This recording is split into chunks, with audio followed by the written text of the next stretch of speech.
If you had a chance to talk to your 15-year-old self, what would you say? School matters, but don't sacrifice your mental health or sleep for it. It's okay to not do perfect on tests. You'll end up at the same school as people trying a lot less anyway. Cut your hair. It's literally weighing you down, and you'll feel and look better. Ain't this the truth? Also, the same job with people who spend a lot less time stressing? I wouldn't. That little shit wouldn't listen to me. Alamfao agreed. 15-yo, I would probably say, what do you know? Like I'm literally your idiot? Get the braces and dump the boyfriend. Put those cigarettes down. And for the love of God, you are not fat. Stop allowing boys to determine all your decisions. Go back to school because work is the rest of your life. Get involved. Don't be afraid to speak up for yourself. Find true friends and nurture those friendships. Hug your mom tighter and spend more time with her. You're not the center of the world. Take care of your mom. I was stuck so far up my own ass. Put all of your money into Bitcoin. I read about Bitcoin first when it was below $1 in a fucking Mickey Mouse magazine of all places. Told my dad in the hopes that we could put a tenner on it, and he called it bullshit. Basically, he owes me a couple hundreds of thousands to millions of euros. Jokes aside, the thing is that it's easy to look back on it and say, oh, if I had invested, I'd be a millionaire now. When the more realistic thing is that you'd most likely have sold for a couple of $100 or less, while being happy that you've even made that amount of money. That girl you have a crush on, the one you've always had your eye on. Relax, bud. You'll lose contact after school for 10 years. And then you'll be set up on a blind date, and a couple of years later, you're going to be her husband. It's gonna be great. Edit. Thanks for the upvotes. Yeah, it's just humbling most of the time and weird, but cool. You folks have a good 2024. Kind of like my wife and I. Lol, that's crazy. Met her initially at a New Year's party I was at with a mutual friend. Come to find out, it was her best friend. We were still in high school, but went to different schools. And I knew from the moment I saw her that she was way out of my league. Several years later, I saw her at a random Target in town while I was hanging out with my buddy. After we left Target, we went to the mall down the street. I saw her again in the parking lot. I somehow mustered the courage to just say fuck it and try to talk to her. I was ready to embrace the rejection. I walked up and asked for a lighter, which she gave me, then had to ask for a cigarette also, because I had apparently misplaced mine. She thought I was an idiot, but she thought it was funny somehow. As of September, we have been married for 8 years and together for 11. Crazy how life works sometimes. Work hard and save money. Don't date anyone seriously until you're at least 25. Boys come and go, don't waste your time crying over them. Date the funny girls, not the hottest girls.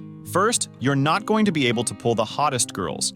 And second, the funny girls are just way more fun to be around. They are generally smarter, know when to not take things so seriously, not so much into themselves. And they are a blast in the sack, unlike the hot girl.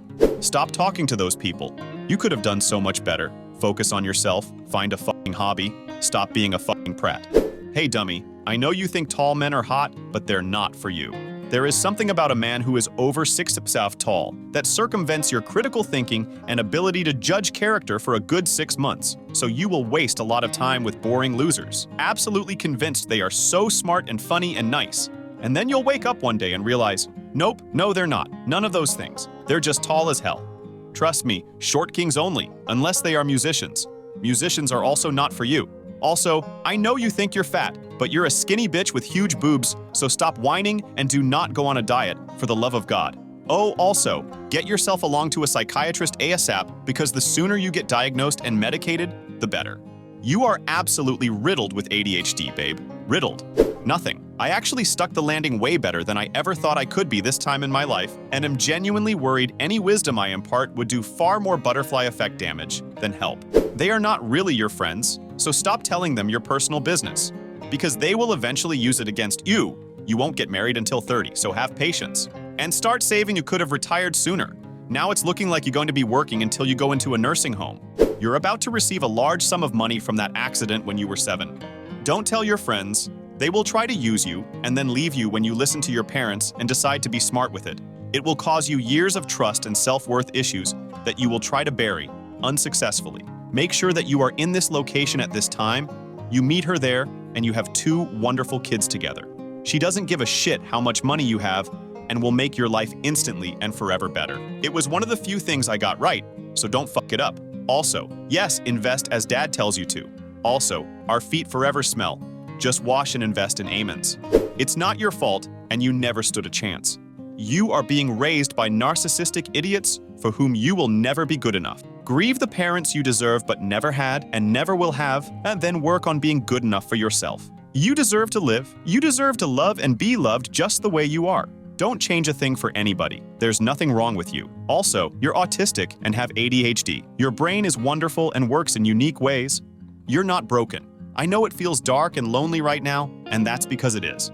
You do whatever you need to do to survive, and don't feel guilty about any of it. You will survive, and you will get out, and you will find people who are truly good and will truly care about you and stand by you. Fuck everybody else. It's not selfish to protect yourself or to be angry. It's not selfish to want to live, and live on your terms and by your values. Fuck everyone who doesn't get it. They don't matter. Be brave, stay true to yourself. You will build the life you want, that you dream of. But please be kind to yourself while you do it. Right now, you have to be your own friend. You are beautiful, you are lovable, and you are worth it, all of it. You are your worst enemy or your biggest ally. Choose to be your ally every day. Your new personality is not cool, and right now is the crucial time for you to be making real friends that will stick around for the long term. Also, get a job as soon as you can and do your homework. The life you think you have ahead of you is not in fact ahead of you. Make good choices that benefit your future. I'd say you have a long battle in front of you, and you better get ready for it. I say battle because that's exactly what it will be. You will wake up in the morning and fight from the moment you wake up until the moment you go to sleep, and sometimes in your sleep as well. And you'll just have to deal with it. You're going to face problems that seem like they have no solution. Maybe they do, maybe they don't. But whatever you do, don't give up the will to fight and keep going. Keep trying to find solutions and move forward at any cost. Be careful too. There are those who want nothing more than to see you fail. Oftentimes, those closest to you are the worst perpetrators of this. Whether they know they do it or not, people will drag you down. And you have to be careful of who you allow to be in your presence and who is worth sacrificing your time for.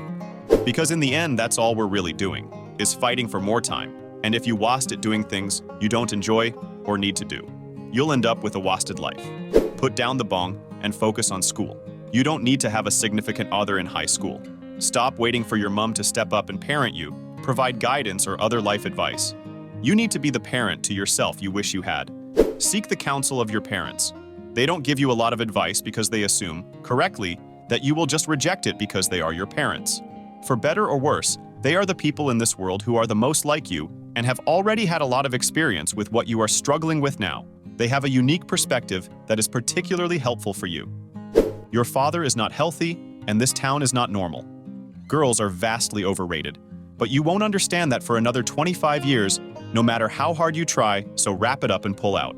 Quit partying, exercise, focus on your schoolwork and whatever the church tells you. There's nothing wrong with getting filthy rich. In fact, you must. You must get filthy, stinking rich. Stop taking church so seriously. God doesn't hate you. You aren't going to hell. Stop being afraid to live. Date, kiss, have some sex, love others, and love yourself. You're not a filthy sinner. Experience more, because if you find out later, you'll look back and think of experiences you missed out on. Don't light the fuse. Go to veterinary school. Invest in Apple, Microsoft, Netflix, QQQ right when they hit the market. When I was 15, I was heartbroken over what I thought was my first love. That is the biggest thing I remember about being 15. Several years later, when we were in our early 20s, he was murdered, and it is still a cold case to this day. I can only imagine it had to do with drugs, or maybe he slept with someone's girl. So I would tell myself, get over him. He isn't even going to be here much longer. He took advantage of you, and he would only lead you to bad things. You can and will do better. Hey man, I know it's your 15th birthday, and you're excited to be the center of attention, but don't walk into your third period class and shout, "It's my birthday, nothing else matters," because your birthday is September 11th. And unbeknownst to you, something happened during second period that, matters.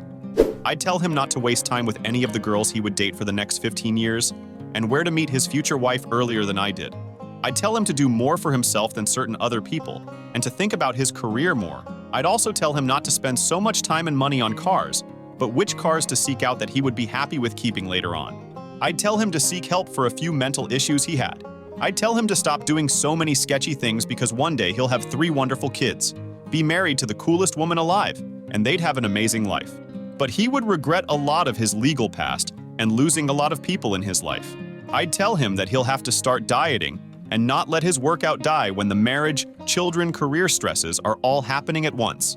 I'd also, of course, give him some investment tips, but not enough to make him very wealthy, just enough to not work multiple jobs for so long. Stop trying to get your hot girlfriend to see you as more than a friend. She never will, and you'll have wasted all of high school on the effort when you could have been smashing a lot more than you think if you ever bothered to talk to anyone else. Also, it's 1996, so buy Apple and Amazon and don't sell till you're 40.